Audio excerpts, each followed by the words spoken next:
Oi, gente. Hoje é dia 24 de dezembro.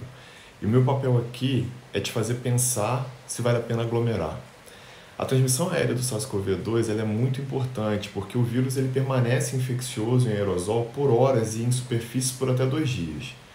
Estudos mostram que indivíduos infectados eles podem transmitir o SARS-CoV-2 por meio de gotículas grandes e por aerosol, exalado durante a fala, durante a tosse, durante a respiração, durante um grito, durante um espirro. O que aconteceu lá no cruzeiro Diamond Princess foi justamente que a transmissão por aerosol contribuiu demais para a transmissão da doença. O vírus ele se espalha muito facilmente em ambientes fechados, principalmente com ventilação insuficiente, ventilação inadequada. A gente sabe que a transmissão ela pode também ocorrer através do contato direto ou com outra pessoa, ou indireto através das mãos contaminadas, e superfícies e objetos contaminados levados à boca, nariz, olho. Essa transmissão de pessoa a pessoa ela também vai depender da infectividade da pessoa, que se baseia sempre na carga viral. Então, a carga viral ela é definida como a concentração das partículas do vírus no meio biológico de transmissão. Quanto maior a carga viral, é mais provável que uma pessoa infectada transmita o vírus a outras pessoas e pode ser que essa carga viral maior faça uma doença mais grave. O período de incubação, que é o tempo entre a exposição ao vírus e o início dos sintomas para a Covid-19, é de 2 até 14 dias, com uma média de 4 a 5 dias. Mas talvez 75% das pessoas após contato com alguém infectado desenvolva a doença em até 5 dias. Mas, de novo, isso pode não ocorrer e se manter assintomático ou demorar até 14 dias para acontecerem sintomas. Nesse gráfico que eu quero mostrar para vocês, o eixo Y representa a carga viral e o X representa os dias após o início dos sintomas, com o primeiro dia dos sintomas designado aqui como 0. Durante este tempo, a carga viral aumenta gradualmente, atingindo um pico em cerca de 2 a 3 dias antes do início dos sintomas. Em casos leves, a carga viral diminui drasticamente ao longo de 7 dias, de modo que do 4º ao 7º dia de infecção sintomática, o paciente se torna muito menos capaz de infectar outras pessoas. Em casos mais graves, a carga viral ela começa a diminuir após a 2ª semana, mas a eliminação prolongada do vírus ela foi relatada, e eu vi inúmeros casos, por até 63 dias após o RT-PCR, mantendo o RT-PCR positivo.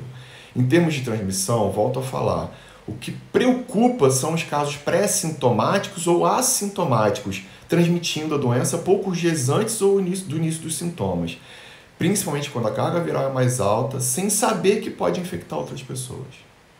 O papel da transmissão pelos assintomáticos e nos pré-sintomáticos é alto. De acordo com alguns relatórios, contribuiu de 48% a 62% das transmissões em Singapura e na China. É seguro, então, supor que muita gente transmite antes do início da doença e, em alguns casos, na ausência de sintomas. Seria muito bom se, como ocorre com outras doenças, as pessoas afetadas rapidamente tornassem sintomáticos e aí isso permitiria o isolamento, reduzindo a transmissão. Mas na Covid isso não ocorre a tempo, o que faz com que o isolamento e a quarentena sozinhas não funcione. Um outro ponto para pensarmos em aglomerar ou não nessas festas de fim de ano é o R0, que é um conceito epidemiológico bastante importante para a gente tentar compreender o risco de transmissão da doença, definido como o número de novos casos gerados por cada caso infectado. Esse R0 não é um valor fixo, ele depende de uma variedade de fatores, como a suscetibilidade à infecção, a chance de ficar doente, a densidade demográfica, questões sociais e econômicas e também sazonalidade. O R0 é uma medida de saúde pública muito útil em termos de propagação de doenças e sua eventual contenção. Esse valor de R0 ele varia entre menos de 1 se a doença estiver mais controlada e maior que 1 se ela estiver se espalhando.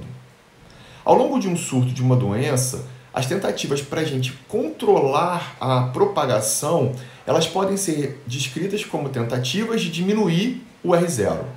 Quanto menor o R0, mais seguro a gente vai estar. O R0 médio da Covid fica entre 2,2 e 2,7, com tempo de duplicação de casos em 6 a 7 dias.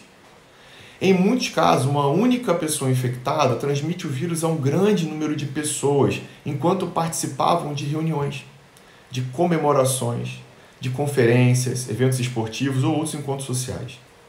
Por isso, grandes surtos de doentes ocorreram em lares de idosos, igrejas, fábricas, plataformas e navios. Outros fatores que afetam também os surtos da doença são o tempo e o espaço físico. Quanto maior o período de exposição do grupo, mais tempo junto, maior é a probabilidade de disseminação do vírus. Então, espaços internos mal ventilados são especialmente propícios à transmissão. Em um estudo realizado no Japão, as chances de transmissão em um ambiente fechado foram estimadas em 18,7 vezes, 19 vezes maior em comparação com o ambiente ao ar livre. E hoje, gente, está chovendo. Não dá para a gente ficar em ambiente e espaço aberto. A OMS definiu o contato próximo como estando a 1 metro de uma pessoa infectada com a Covid-19 por mais de 15 minutos sem usar máscara. Isso vai acontecer hoje, se você quiser aglomerar. Outro ponto importante é a situação sorológica de cada um e a presença de anticorpos. Uma nota do Ministério da Saúde já orienta que recaídas e reinfecções estão ocorrendo, mais comumente em quem não fez anticorpos e principalmente naqueles que fizeram formas leves ou mesmo assintomáticas. Mas ela também pode acontecer em quem tem anticorpo. TIgM e IgG pode não proteger totalmente você até termos um teste que avalia o total de anticorpos neutralizantes e o nível ideal desses anticorpos que seriam eficazes na proteção contra o novo contato com o vírus, quando eu entrasse em contato novamente. A gente não tem visto uma imunidade celular nem moral de anticorpos duradoura, ninguém está livre. Por isso o mundo aguarda com muita esperança uma vacina eficaz. Mas aí eu penso, vou fazer o RT-PCR e partir para o abraço, se for negativo. O problema é que o RT-PCR, ou menos ainda o antígeno como um teste mais rápido, eles são mais positivos entre o 3º e 8º dia de doença. E aí? Está seguro de abraçar quem você ama hoje? Entender o risco de infecção é muito importante para combater o vírus. E um professor da Universidade de Massachusetts desenvolveu uma fórmula bem fácil. Infecção bem-sucedida para o vírus é igual a exposição ao volume de vírus vezes o tempo de exposição. Alguns locais de alto risco geralmente terão altos volumes de partículas virais ou baixos volumes do vírus, mas uma exposição mais prolongada. E isso, para o SARS-CoV-2, é ótimo. Ele gosta disso. E para quem ainda não está convencido de que aglomerações não são bem-vindas ainda, a gente precisa entender que o SARS-CoV-2 ele se espalha muito facilmente. Uma simples nuvem de gás turbulenta criada por uma tosse pode atingir 7 a 8 metros. Além de medidas preventivas como lavar as mãos, tossir nos cotovelos, usar máscara, manter distância de 2 metros de outras pessoas fora de casa e evitar grandes aglomerados, há outras medidas que devem ser tomadas para a gente manter o sistema imunológico mais forte. Uma dieta mais equilibrada, praticar atividade física regularmente, se abster do cigarro, pois ele está associado a uma gravidade maior de doença e mortes em pacientes hospitalizados principalmente. Abstenção do uso do álcool, pois também demonstrou aumentar a probabilidade de pneumonia grave e de lesão hepática. A gente viu que o percentual de lesão hepática chega a quase 50%. E dormir bem, pelo menos 8 horas e dormir bem, porque é um componente essencial para uma imunidade mais forte. E para finalizar, gente, a Covid-19 pode afetar pessoas de todas as idades e origens, mas os dados sugerem que algumas pessoas têm mais probabilidade do que outras de adoecer se forem expostas ao vírus. Por amor, não os encontre nas festas de fim de ano. Não aglomerem. Te desejo boas festas, com muita saúde. A paz esteja conosco.